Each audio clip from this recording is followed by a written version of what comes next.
Hey everybody, I am David, and today I'm going to be recapping Collider Video's top 50 superhero movies. I've already done two videos, each with five of the movies that they have already done, and now this is the next five, which will be 40 to 36. So let's recap a little bit about the other movies that they did. At number 50, they did The Amazing Spider-Man.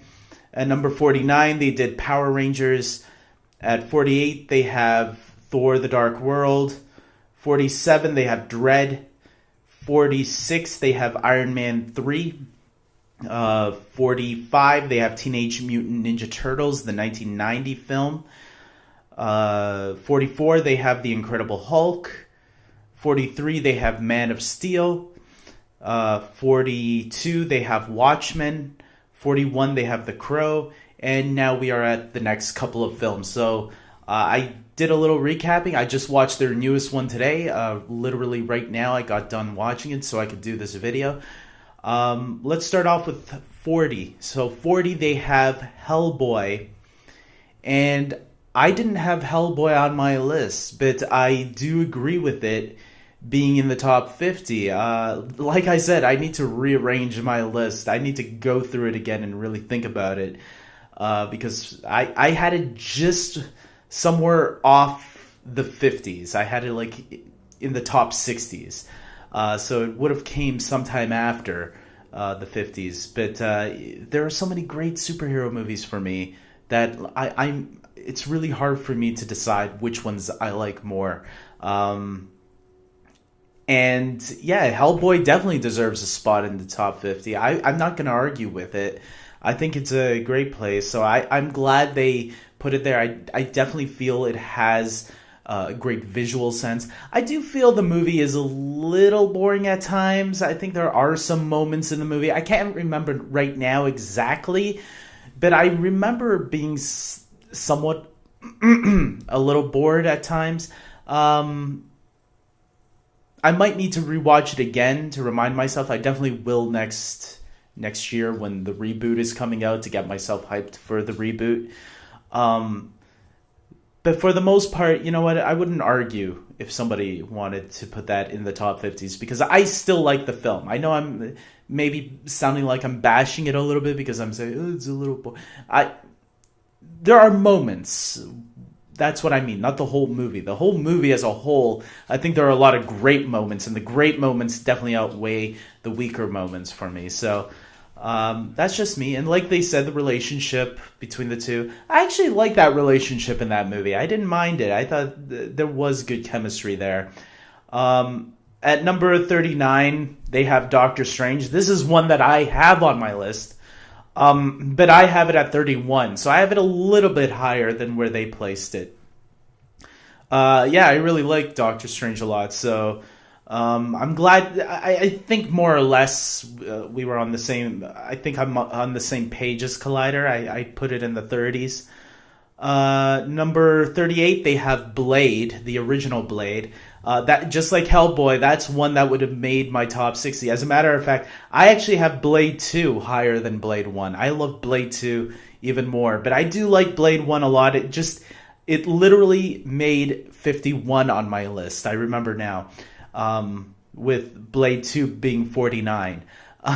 There are a lot of great superhero movies out there. That's to me. So, and there's some that people would get angry at if they knew I had it higher than Blade and Blade 2. But yeah, the Blade movies I love a lot. They are really cool, badass films. So I wouldn't argue with anybody, again, who would put it higher on their list.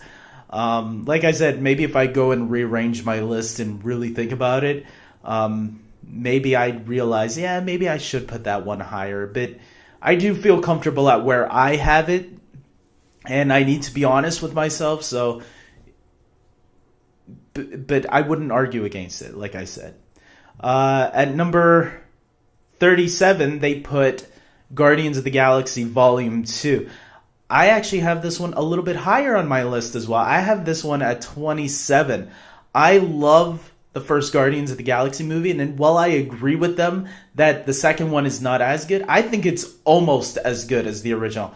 I literally have Guardians of the Galaxy 1 at 26 with Guardians of the Galaxy Volume 2 at 27. That's how much I love the original, the second Guardians of the Galaxy movie. That no, guys, I would put it right there with the original. I think it's great. Maybe just a step lower. I know a lot of people are probably spitting out food from their mouths hearing me talk like that. But yeah, I mean, Guardians of the Galaxy 2 even made me teardrop, you know?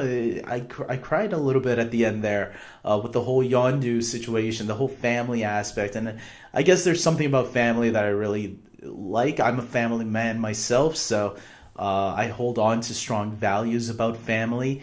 And I think that's what Guardians of the Galaxy 2 did right. It was a great story about a son rediscovering his true roots, and that maybe it's not always about who's your actual father, but the people that look after you and take care of you that maybe aren't blood related, because not everybody has, you know, a loving mother and father. Maybe they need different grown-ups to look up to. I don't know. I thought there were some great themes there that the story was playing with.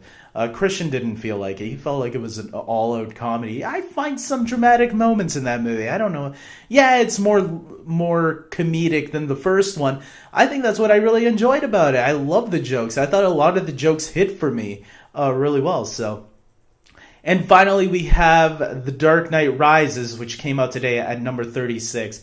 I was actually expecting them to be... Mark Ellis was the one that was really bashing this film quite a bit. I thought Schnepp would have too. I was pretty sure that Schnepp did not like Dark Knight Rises at all. But maybe I was mistaken. It looks like I was. He was actually not as hard on it as I thought he was going to be. Same thing with Guardians of the Galaxy 2. He said he would put it much higher, like in the top 20s or something. Dark Knight Rises, for me, it's my second favorite film of all time. So I would definitely put it all the way up there. I say move it all the way up. You guys have it way too low on this list. I think Dark Knight Rises is a great ending to a great trilogy. Everybody knows how much I love the Dark Knight trilogy. Yeah, that's why it would be at second for me. I would rank the Dark Knight trilogy like this: Dark Knight, Dark Knight Rises, and Batman Begins. That's just the way I love it. I think the whole trilogy is great. If you watch my previous video, you know that I have Man of Steel right up there with them. So Man of Steel is like my third favorite. Then I would put Batman Begins right after. I think Man of Steel is a brilliant film, and a better origin film than Batman Begins. A lot of people are going to crap on me for that, and I don't care. This is my opinion. This is my video. If you don't like it, too bad. But yeah, Dark Knight Rises, I totally disagree with all of them. Clark Wolf, holy cow, she was hard on the movie. She's like calling it doesn't deserve to be on the top 50. I'm like, Clark, I like Clark Wolf. You know what? I like her. I think she's a really smart... I like hearing her opinions. But there's some movies I'm like, come on, you are being so unfair. Anne Hathaway was amazing. Okay, I'll give them a little bit on Tom Hardy. I do think it wasn't too difficult for me to make out what he's saying. I understood. But yes, the voice is kind of distracting sometimes, just like Christian Bale's Batman voice. But to me, there's so much good in these movies that I don't care about voices. It's like, as long as I can understand and make out what they're saying, that's all that matters. And for that, I can let the voices go. Everything else in this movie, the storytelling, the writing, the characters, the way the characters are played out, are all great. And the acting from all these actors are amazing to me. Christian Bale, Tom Hardy, Gary Oldman, Michael Caine, Anne Hathaway, the list goes on and on. And you know what? They were kind of bashing the ending there, being a lot of, it's a lot like the 60s. I think that was the point. I think it was supposed to be a little wink to the camera that, hey, remember that 60s Batman movie? We're going to try to squeeze a little reference in there too with the bigger bomb. Some days you can't just get rid of a bomb, you know? Yeah, I loved it. I think Dark Knight Rises deserves to be much higher up. Christian Harloff kind of agreed with that. I don't know if he'd put it at number 2 like I would. I doubt it. But yeah, definitely. This just confirms my opinion that I think The Dark Knight will be battling it out for number 1. With what movie? I don't know yet, but I think The Avengers is definitely going to be in the top 5. We'll see. So that was it. That was the list today. Comment below, guys. Tell me if you've seen these videos and if you agree with them so far of these rankings, these latest 5. Let me go through them again one more time. 40, they had Hellboy. 39, they had Doctor Strange. 38, they had Blade. 37, they had Guardians of the Galaxy Volume 2. And 36, they had The Dark Knight Rises. So until next week, till next Wednesday, when they have 5 more videos, I'll be doing this again, recapping their next 5. So until then, take care.